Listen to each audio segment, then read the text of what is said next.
지금 여러분께서는 BBS 불교 방송 무명을 밝히고를 듣고 계십니다. 불교계의 다양한 소식과 화제 인물을 만나보는 시간, 진행의 이명학 아나운서입니다.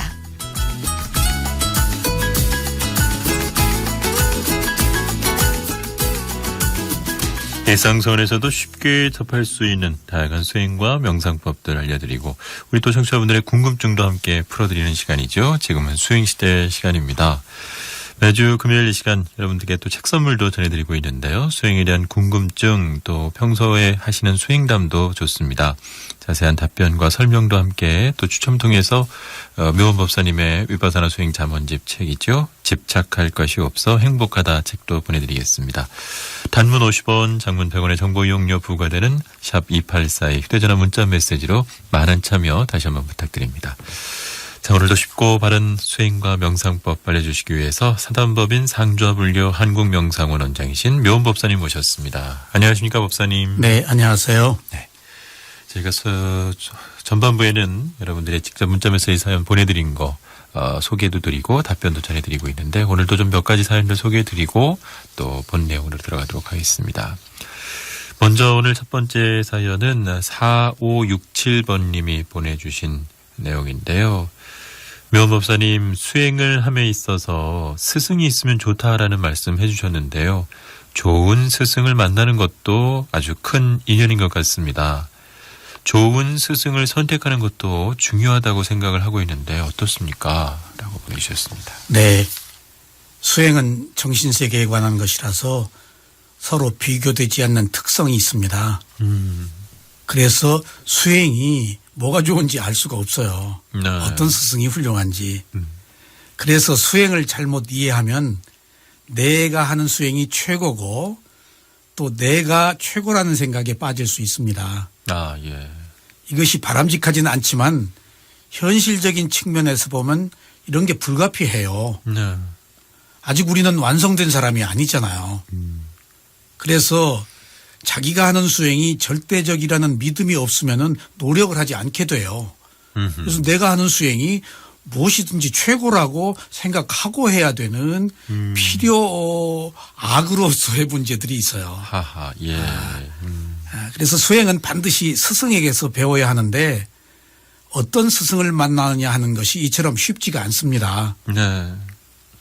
스승에 대한 선택은 자신이 하는 것이지만은 처음부터 스승이 어떤 지혜를 가지고 있는지 어떤 수행을 하는지 우리가 잘 모르거든요. 알 수 없죠. 예. 그래서 수행이나 스승은 선한 인연이 있어서 만나는 것이라고 그렇게 얘기를 합니다.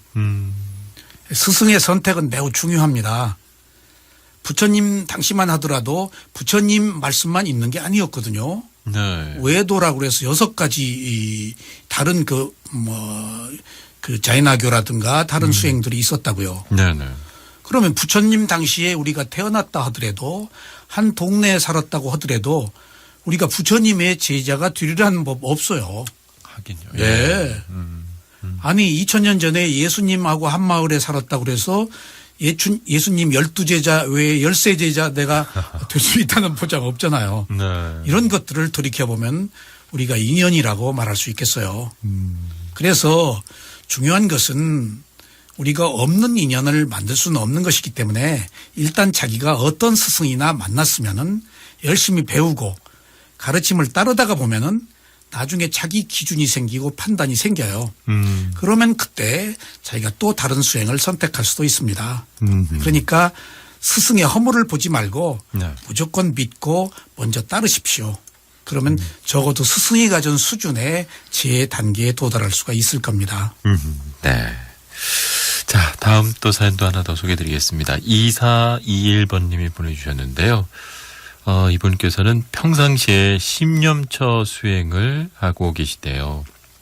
그런데 요 사이에는 불교 관련 명상이나 법문을 들을 때 눈물이 이렇게 자꾸 나는데 이런 건 어떤 현상인가요? 라고 좀 해주셨네요. 네.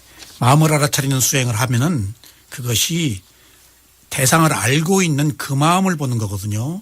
그러니까 눈물이 날 때는 바로 눈물이 나는 것을 대상으로 눈물이 나는 것을 아는 그 마음을 보는 것이 십념처예요. 아하, 네. 네네. 수행을 하는 과정에서 집중이 되면은 범열이 생겨서 기쁨의 눈물이 나옵니다. 이걸 범열이라고 그래요. 이때 진심으로 참회하는 마음이 생겨요. 후회하는 마음이 아닙니다. 참회하는 마음이 생길 때 눈물이 나와요. 아하. 후회할 때는 눈물이 안 나오고 분노가 생기거든요. 아, 네. 네. 참회는 선한 마음인데 후회는 불선한 억울한 마음이에요. 마음. 네네네. 그래서 이런 현상도 수행에서 나타난 하나의 과정이에요. 그래서 만약 눈물이 나는 현상이 계속된다면은 눈물을 흘리는 것을 즐기고 있는 거예요. 아, 계속 이어지는. 네. 아, 예. 눈물 나는 게 맛있어요. 그러면은 계속 눈물이 난다는 것은 내가 눈물이 나는 것을 즐겨서 그것을 바라기 때문에 눈물을 좋아하는 것이거든요. 그러면 수행이 퇴보해요. 네. 눈물을 대상으로 보지 못한 거예요. 그래서 모든 수행자들은 궁극의 열반을 성취할 때까지 가야 될 길이 멀어요. 이 먼 길을 가기 위해서 나타난 모든 현상을 알아차릴 대상으로 삼아야 돼요. 눈물도 그 대상의 하나일 뿐이에요.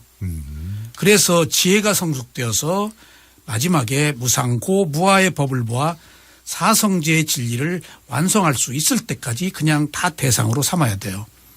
그러기 위해서는 눈물이 날 때 지금 눈물이 나네 하고 알아차리고 눈물을 아는 마음을 한번 보시면은 그것을 즐기는 마음이 있을 거예요.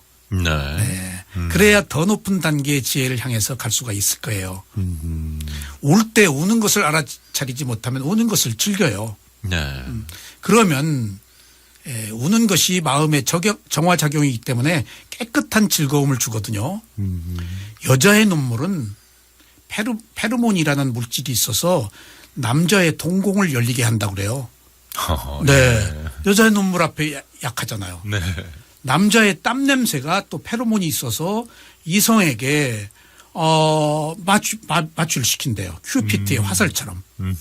그러니까 자기 눈물에 자기가 취하지 말고 눈물이 나네 하고 눈물을 알아차리고. 나는 즐기는 마음을 알아차리면 되겠습니다. 네. 자, 문자 사연 좀 더 살펴드리겠습니다. 6596번님. 지난 시간에 저희가 해드렸었는데 출세간의 즐겁고 괴로운 느낌에 대한 법사님의 말씀 잘 들었습니다. 저는 사업 성공 또 실패로 인해서 즐겁고 괴로운 느낌을 모두 경험했습니다. 한때는 술에 의지해서 가족들을 실망시킨 적도 있고요. 그런데 이제 절에 다니면서 많이 좋아진 상태입니다. 하지만 가끔은 저도 모르게 일어나는 분노 때문에 저를 잃어버린 것 같은 느낌이 들 때가 있습니다. 이럴 때는 어떻게 돼야 될까요? 라고 해주셨습니다. 일반적으로 분노하는 것이 자기인 줄 아는데 그 순간의 마음이에요. 마찬가지로 분노할 때는 지금 내가 분노하고 있네라고 분노를 대상으로 알아차려야 돼요. 네. 네. 분노는 억울해서 화를 내는 거거든요. 아까 후회와 마찬가지예요, 이게. 아하, 네네. 예. 인색, 후회, 욕심 이런 것들이 전부 다 같은 범주의 불선심, 불선행이에요. 네. 그래서 억울한 것은 자기 뜻대로 되지 않아서 생긴 것들이에요. 네. 그런데 이 세상은 자기 뜻대로 되는가요? 안 되죠. 네네네. 근데 나는 세상을 내 뜻대로 하려고 그런다고요. 그러므로 분노는 자신의 욕망이 충족되지 않아서 생긴 어리석음이라고 보셔야 돼요. 네네. 화를 낸 사람이 가장 먼저 피해를 입어요. 그래서 화가 자신을 불태우기 때문이에요. 이런 것이 습관이 되면 화를 내야 사는 것처럼 생각해서 자꾸 화를 내게 돼요. 화를 내면은 내가 할 일을 한 것 같이 생각하게 돼요. 오히려. 네. 화에 빠진 거예요. 화를 욕망으로 계속 충족하는 거예요. 화를 내는 사람을 누가 좋아하겠어요? 그렇죠. 예.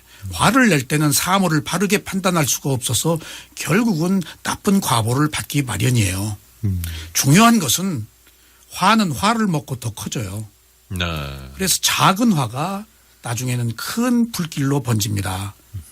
그래서 언제나 자신이 화를 낼 때는 먼저 화를 내는 것을 알아차려야 돼요. 네. 그리고 가슴으로 가서 콩닥거리는 느낌을 봐야 돼요. 또 호흡을 조용히 지켜봐야 돼요.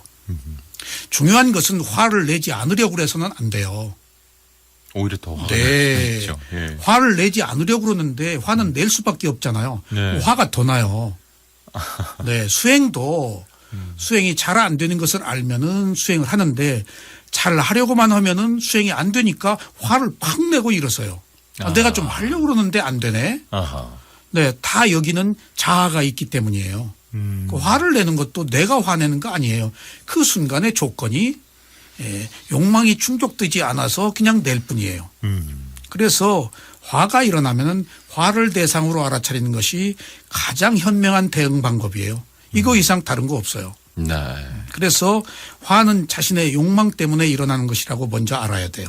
그러니까 알아차림으로 안 될 때는 아하, 이게 내 욕망 때문에 일어나네라고 지혜로 봐야 돼요. 그래서 우리가 알아차림과 함께 분명한 알미라는 것이 있는데 알아차림이 안 될 때는 지혜로 이것을 한번 반추해 봐야 돼요. 그래서 욕망은 자신의 이기적인 마음 때문에 생기는 것이므로 화가 나는 원인이 무엇이라고 지혜로 알아야 비로소 화로부터 우리가 자유로워질 수가 있어요. 화는 내가 내는 거 아닙니다. 그 순간에 마음이 냈을 뿐이에요. 그러고 나면은 패스가 돼요. 네. 그러지 않으면 화낸 자기를 또 괴로워하고 있어요. 그렇죠. 네, 이게 윤회하는 거예요. 이게 상속이라고 그래요. 이걸 순간의 윤회라고 그래요. 네, 일생의 윤회는 한 번 죽었다가 다음에 태어나는 것이 일생의 윤회지만은 순간순간에 마음이 상속되는 것은 순간의 윤회라고 그래요. 그러네요. 네, 네. 아하, 예. 자, 문명을 밝히고 매주 금요일 이 시간, 지금은 수행시대 시간으로 꾸며드리고 있습니다. 상저불교 한국명상원의 묘원법사님과 함께 질문에는 답변 드리고 있는데요. 문자 사연 하나만 더 소개해드리고 본 내용으로 또 들어가도록 하겠습니다. 4754번님이 보내주셨습니다.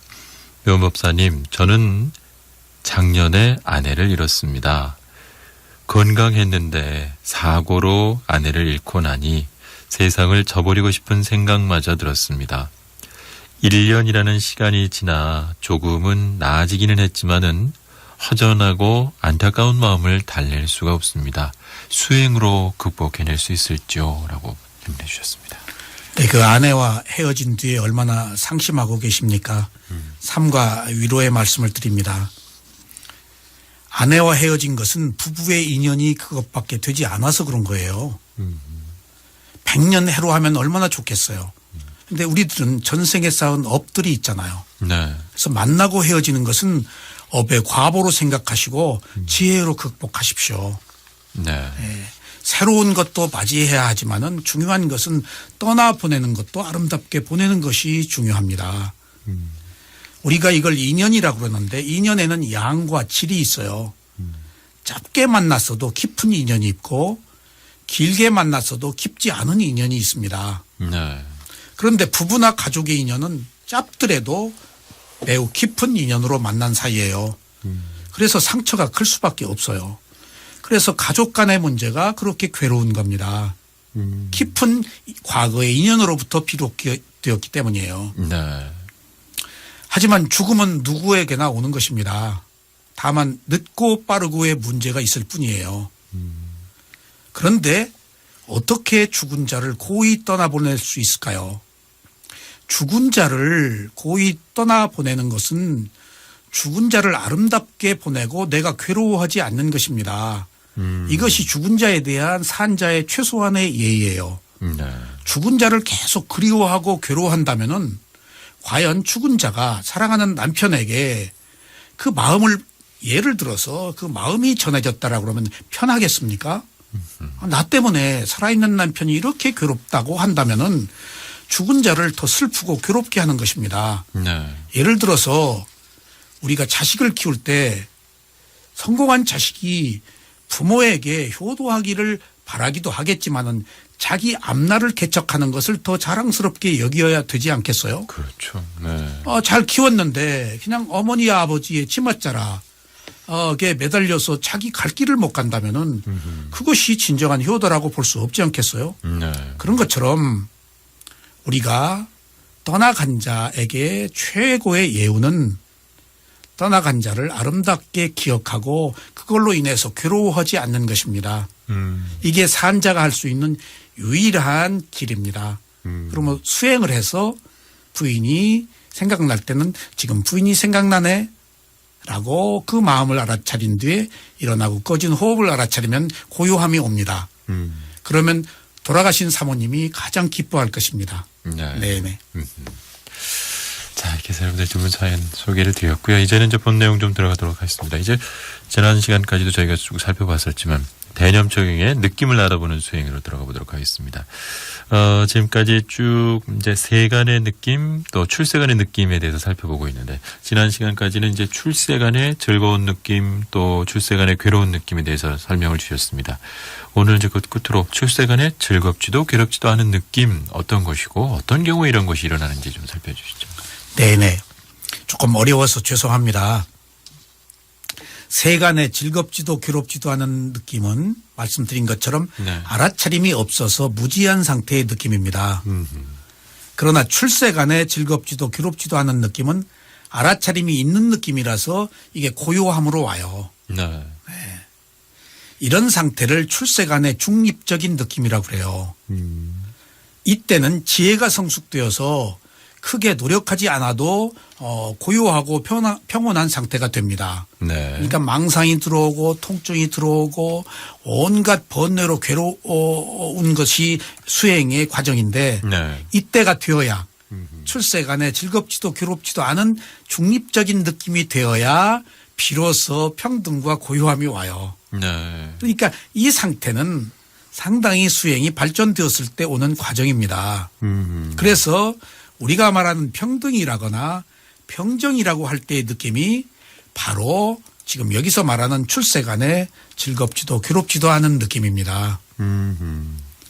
위파사나 수행을 하면서 생기는 16단계의 지혜가 있는데 그중에 11단계의 지혜를 쌍카 루페카 냐나라고 그래요. 네. 이 말을 이게 쌍카라라고 하고 우페카라는 말인데 이 말을 우리말로 하면은 현상에 대한 평등의 지혜라고 그래요. 네. 네. 이게 바로 중도의 지혜예요. 바로 이것이 출세간에 괴롭지도 즐겁지도 않은 느낌이에요. 그래서 출세간에 괴롭지도 즐겁지도 않은 느낌을 중도의 느낌이라고 그래요. 네. 상당히 나중에 정신적으로 의식이 고양된 상태입니다. 네네. 그래서 다시 한번 요약하자면은 세간에 알아차림이 없는 즐겁지도 괴롭지도 않은 느낌은 무지의 느낌이라고 말씀드렸죠. 네. 그리고 출세간에 알아차림이 있는 즐겁지도 괴롭지도 않은 느낌은 평등의 느낌이며 바로 이것이 중도의 느낌입니다. 네. 그러니까 우리가 평등, 중도라는 말은 들어봤지만은 그것의 정신적인 상태가 무엇이냐? 즐겁지도 괴롭지도 않은 치우침이 없는 느낌. 네. 네. 뭔가 상당히 완성된 느낌. 그런 상태를 얘기를 합니다. 그런데 이런 느낌이 수행을 해서 어느 정도 지혜가 성숙되어야 이 단계에 올라가요. 그래서 수행을 하지 않고서는 출세간의 이러한 느낌을 얻을 수가 없습니다. 이런 중립적인 상태가 되면은 나타나는 현상들이 일어나고 사라지는 것에 대한 평등한 마음을 갖습니다. 네. 무슨 말인가 하면요. 좋은 현상이 일어났을 때 우리가 좋아하는 마음 없이 알게 되고 사라지는 현상이 일어났을 때 싫어하거나 두려워하는 마음 없이 알게 됩니다. 알아차리고 있기 때문에 따라가지 않는 거죠. 아니 그런데 알아차려도 네. 우리가 사라질 때는 소멸의 두려움이 오거든요. 아하. 이 상태에 와서도 죽음이나 소멸이나 그런 것들이 괴롭거나 두렵지가 않아요. 네. 네네. 그러니까 상당히 사물을 바로 볼 수 있는 상태겠죠. 그러네요. 그래서 일정 수준의 지혜가 성숙되면 원래 일어나는 것도 괴로움이고 사라지는 것도 괴로움이라고 알아서 좋아하거나 싫어하지 않는 평정한 상태가 돼요. 아하. 이것이 출세간에 괴롭지도 즐겁지도 않은 느낌이에요. 그런데 중요한 것은 이것도 열반에 이르는 하나의 과정이지 이것 자체가 깨달음은 아니에요. 과정이다. 네네. 네.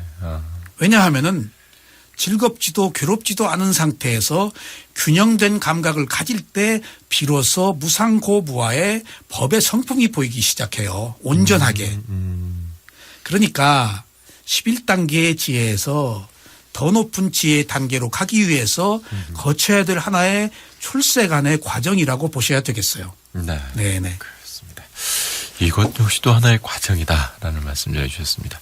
매주 금요일 이 시간 지금은 수행시대 시간으로 꾸며드리고 있습니다. 상주불교 한국명사원의 묘원법사님과 함께 수행에 관련된 여러 가지 말씀을 전해드리고 있는데 이 내용들 조금 어렵게 느끼시는 분들은 이 내용을 또 직접 방송 들으시고 녹취해서 저희 홈페이지에 올려주시는 분도 계십니다. 한 주 정도 지나면 저희 홈페이지에 청취자 참여 게시판에 보면은 요 방송했던 내용들을 그대로 다 이렇게 또 녹취를 해서 글로 옮겨 놓은 것들이 있으니까 그런 거 읽어보시면은 훨씬 이해에 도움이 되지 않을까라는 생각도 듭니다.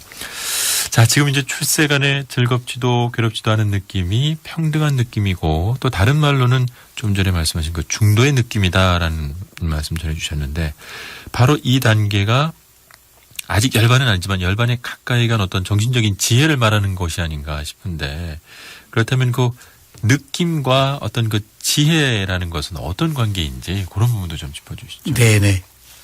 깨달음은 어느 날 그냥 저절로 오는 게 아니거든요. 네. 일정한 과정에 의해서 조건이 성숙되어서 단계적으로 상향되고 있어요.